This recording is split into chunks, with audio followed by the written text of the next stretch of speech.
Kylian Mbappé es una de las mayores estrellas del fútbol moderno. Para muchos, un genio. Para otros, un jugador brillante que con el tiempo se fue rodeando de una imagen cada vez más fría, más calculadora y más polémica. Porque detrás del talento, de los goles y de la fama, también existe una cara menos cómoda de su historia.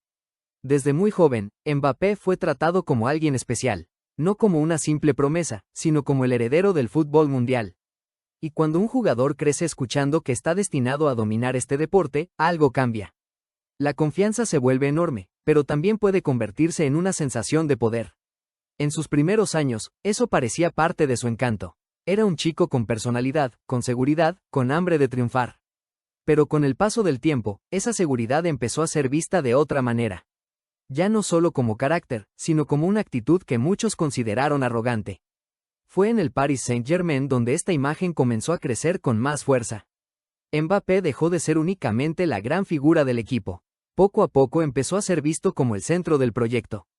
Y cuando un club gira tanto alrededor de un jugador, inevitablemente aparecen tensiones, rumores y conflictos. Durante años, el PSG fue sinónimo de egos, presión y luchas internas. Y en medio de ese ambiente, Mbappé quedó marcado por la percepción de ser un jugador con demasiado peso dentro del club. Para muchos aficionados, ya no era solo una estrella. Era alguien que parecía influir más de lo normal en decisiones, dinámicas y jerarquías. Ese fue uno de los puntos clave en el cambio de su imagen pública. Porque Mbappé pasó de ser el joven prodigio admirado por todos, a representar algo mucho más incómodo. El futbolista moderno que no solo quiere ganar en la cancha, sino también controlar su entorno. Su carrera empezó a dar la impresión de estar diseñada al milímetro. Cada paso, cada declaración, cada movimiento parecía responder no solo al fútbol, sino también al poder. Y eso divide muchísimo. Hay quienes admiran esa mentalidad. Dicen que simplemente entiende su valor y que no está dispuesto a dejar que otros decidan por él. Pero también hay quienes creen que esa forma de actuar lo fue alejando de la gente, de la espontaneidad y de la imagen del jugador que solo vive por la camiseta. Ahí nace la idea de su lado oscuro. No porque exista necesariamente un secreto terrible escondido, sino porque su historia empezó a ensuciarse con la percepción de soberbia, tensión y exceso de protagonismo. Mbappé dejó de ser visto como solo un crack. Empezó a ser visto como una figura poderosa, incómoda y hasta intimidante dentro de un sistema que normalmente consume a los jugadores, pero que en su caso parecía adaptarse a él. También hay otro detalle importante: la presión de ser el rostro del fútbol francés. Mbappé no es cualquier jugador. Durante mucho tiempo fue el símbolo de una generación, el campeón del mundo joven, la gran esperanza nacional. Y cuando tienes ese nivel de exposición, cualquier gesto se magnifica. Una mala reacción, una mirada, una declaración seria o una decisión contractual se convierten en un juicio mundial sobre tu personalidad. Tal vez por eso su imagen se fue endureciendo tanto.